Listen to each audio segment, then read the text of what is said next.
उमेश, अखिलेश यादव भी इसको लेकर एक बड़ी मुहिम छेड़ रहे हैं। देखिए, इस बीच हमारे साथ सारिका पासवान जुड़ चुकी हैं आरजेडी से और हमारे साथ दीपक झा जुड़ चुके हैं कांग्रेस से। आप दोनों का भी स्वागत है।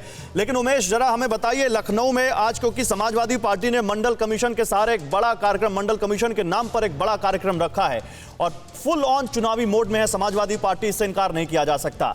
क्या इस वक्त वहां पर इसको लेकर सरगर्मियां हैं, जरा बताइए। देखिए गौरव, मैं आपको बताना चाहूँगा कि कुछ ही वक्त बाकी है जब उत्तर प्रदेश में विधानसभा चुनाव होने हैं। लगभग 6 महीने का वक्त है और उसके पहले जो सियासी बिसात है कहीं न कहीं मंडल के आसपास, जातीय समीकरण के आसपास बिछाई जा रही है। और इसी क्रम को लेकर के अखिलेश यादव ने भी बात इस तरह की रखी है कि मंडल की बात वहाँ पर की गई है और साथ ही जातीय जनगणना की काफ़ी दिनों से, लंबे वक्त से वो बात कर रहे हैं। आज प्रेस कॉन्फ्रेंस भी करेंगे 12:30 बजे और इन सारी चीज़ों पर अपनी बात को स्पष्ट करेंगे। लेकिन मैं आपको बताना चाहूँगा कि जो जातीय समीकरण है उसको कहीं भी नकारा नहीं जा सकता, खास करके उत्तर प्रदेश और बिहार जैसे राज्यों में जहां पर विकास के, विश्वास के और सबके साथ के बड़े बड़े दावे किए जाते हैं, लेकिन पृष्ठभूमि कहीं न कहीं जातीय जरूर होती है, जहां पर जातीय समीकरण के हिसाब से भी साथ बिछाई जा रही है। और यही कवायद हर पार्टी लगभग ब्राह्मण सम्मेलन कर रही है, कोई पार्टी ओबीसी सम्मेलन बनाए गए हैं। बिल्कुल सही कह रहे हैं। कोई पार्टी ओबीसी नेताओं को अपने साथ लाने की कोशिश कर रही है, कोई पार्टी जातीय समीकरण बिठाने की कोशिश कर रही है। बिल्कुल सही कह रहे हैं उमेश आप।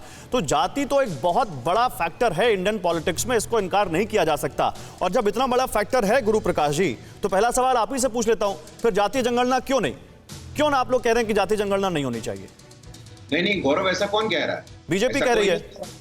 नहीं, ऐसा कोई नहीं कह रहा है। नित्यानंद राय जी का जो ऑफिशियल स्टेटमेंट है उसमें ये बोला गया है कि अभी के लिए SC ST की बात है। लेकिन मैं एक बात आपके शो के माध्यम से, एक मिनट, ऑफिशियल स्टेटमेंट में ये कहा है कि बीजेपी जातीय जनगणना कराएगी। नहीं, ये भी नहीं कहा गया है। तो इसका ये थोड़ी ना होता है कि ये बोला गया कि नहीं कराएगी। मेरी बात एक बार पूरी होने दीजिए गौरव। पूरी कीजिए। देखिए, ऐसा है कि जाति जनगणना की बात जो लोग कर रहे हैं और इस देश में सामाजिक न्याय के नाम पे जितनी राजनीतिक दलों का निर्माण हुआ है, उन्होंने सिर्फ अपने परिवार का निर्माण किया है।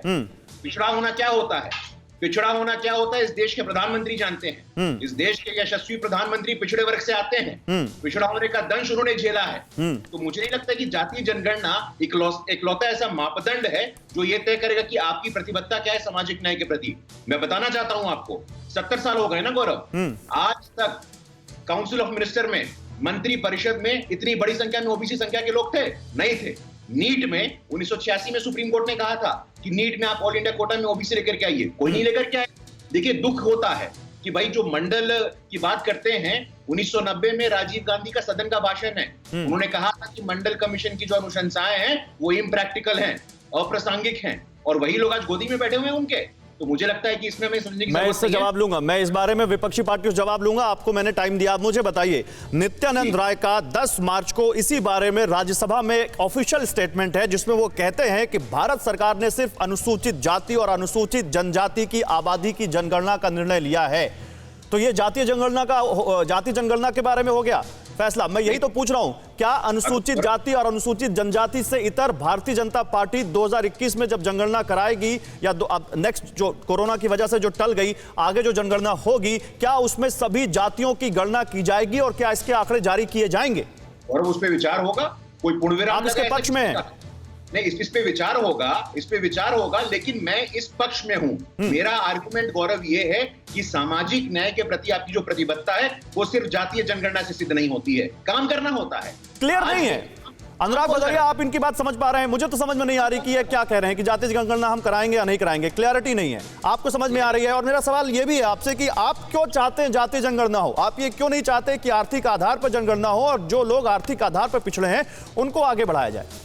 देखिए, आप भी अच्छी तरह जानते हैं जिस तरह से सदन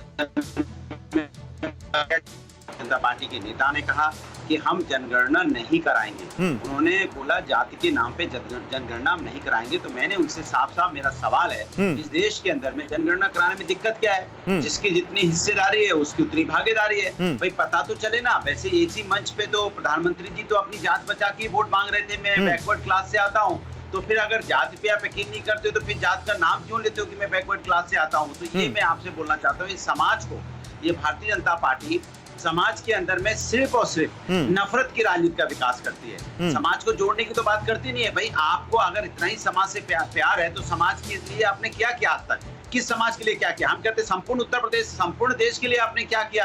आपने संपूर्ण देश में कोरोना काल में क्या किया? नहीं चाहे नहीं, वो किसी भी ठीक है, वो जाति आप उन धर्म पे का सवाल व्यक्ति उठाइए, संपूर्ण कोरोना काल में क्या किया और केवल किस जाति के लिए किया या पूरे देश के लिए किया, आप किस आधार पे सवाल पूछ रहे हैं, ये भी एक सवाल है।